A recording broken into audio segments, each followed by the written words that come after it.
नमस्कार। सिंहासन बत्तीसी में आज 25वीं पुतली द्वारा विक्रमादित्य की उदारता आदि गुण की कहानी सुनेंगे।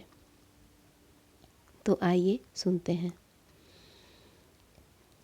25वीं पुतली राजा भोज को रोकती हुई बोली, हे राजन, जिसमें राजा विक्रमादित्य के समान उदारता आदि गुण हैं, उसे ही इस सिंहासन पर बैठना चाहिए।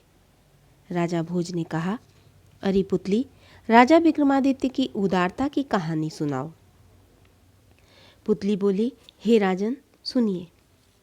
जिस समय राजा विक्रमादित्य राज्य कर रहे थे, उस समय एक दिन कोई ज्योतिषी राज दरबार में आया और राजा विक्रमादित्य को आशीर्वाद देते हुए बोला, सूर्य नित्य ही आपको पराक्रम प्रदान करें, चंद्रमा इंद्र तुल्य संपत्ति देता रहे, मंगल बराबर मंगलमय बना रहे, बुध सद्बुद्धि से आपको संपन्न करता रहे, गुरु गुरुता देता रहे, शुक्र पुत्र दे, शनि कल्याण करता रहे, राहु बाहुबल का विस्तार करे और केतु निरंतर कुल की उन्नति करे। इस प्रकार सभी ग्रह नित्य आपके लिए प्रीतिकर और अनुकूल हो।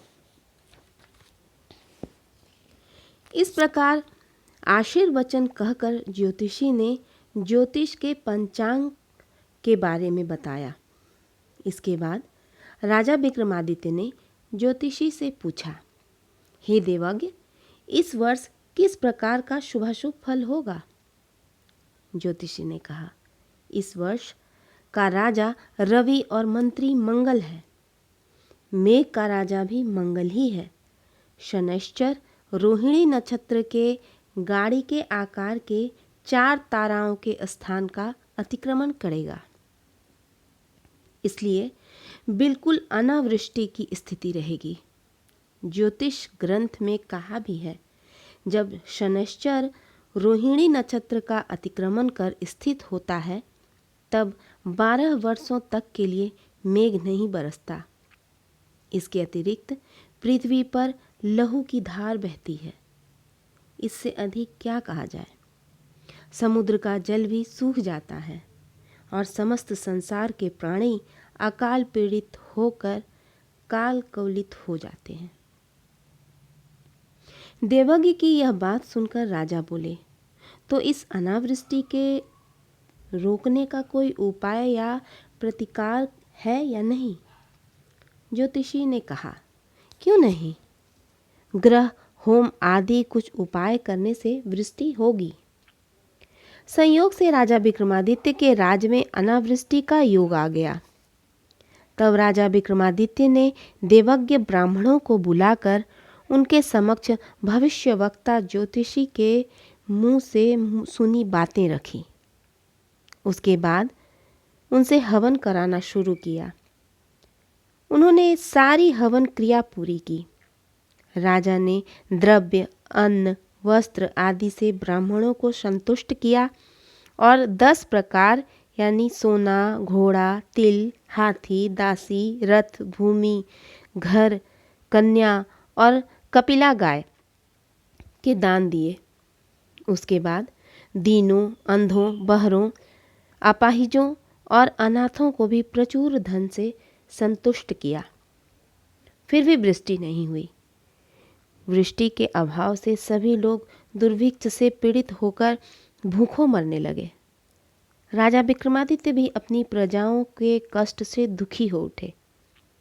एक दिन यज्ञशाला में बैठे राजा विक्रमादित्य जब अपने राज्य के अकाल के बारे में सोच रहे थे, तभी आकाशवाणी हुई, हे राजन, सामने के देवालय में विराजने वाली देवी तुम्हारी आशा पूरी करेंगी।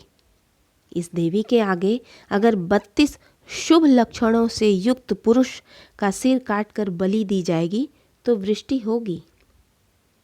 आकाशवाणी की बात सुनकर राजा ने अपने को ही 32 शुभ लक्षणों से युक्त पुरुष मानकर देवालय में गए और वहीं उन्होंने देवी को प्रणाम कर ज्यों ही अपना सिर काटने को तलवार उठाई, त्यों ही देवी ने तलवार पकड़ ली और कहा, हे राजन, तुम्हारी उदारता से मैं प्रसन्न हूँ, वर मांगो। राजा ने कहा, हे देवी, यदि आप मुझ पर प्रसन्न हैं तो अनावृष्टि का निवारण कीजिए। देवी वैसा ही होगा कहकर अंतर्हित हो गई। उसके बाद राजा देवालय से निकलकर ज्यों ही अपनी नगरी में आए त्यों ही आकाश घने बादलों से ढक गया। रह रहकर श्रवण भयंकर बिजली कड़कने लगी। मोर प्रसन्न हो उठे। चातक मेघ का जल पीने को अपनी चोंच ऊपर उठाने लगे। बिजली के चमकने से दिशाएं उद्भासित होने लगी और हाथी की सूंड जैसी मोटी धार बरसने लगी। फलतः पोखर, तालाब, नदी, नाले उमड़ चले। सभी प्राणियों का दुख दूर हो गया। यह देख राजा हर्ष से भर उठे और पुनः अपनी सभा में चले आए। राजा भोज की को यह कथा सुनाकर पुतली बोली, हे राजन, यदि आप में भी धैर्य और परोपकार करने की इच्छा है तो आप इस सिंहासन पर बैठिए। राजा चुप रह गए।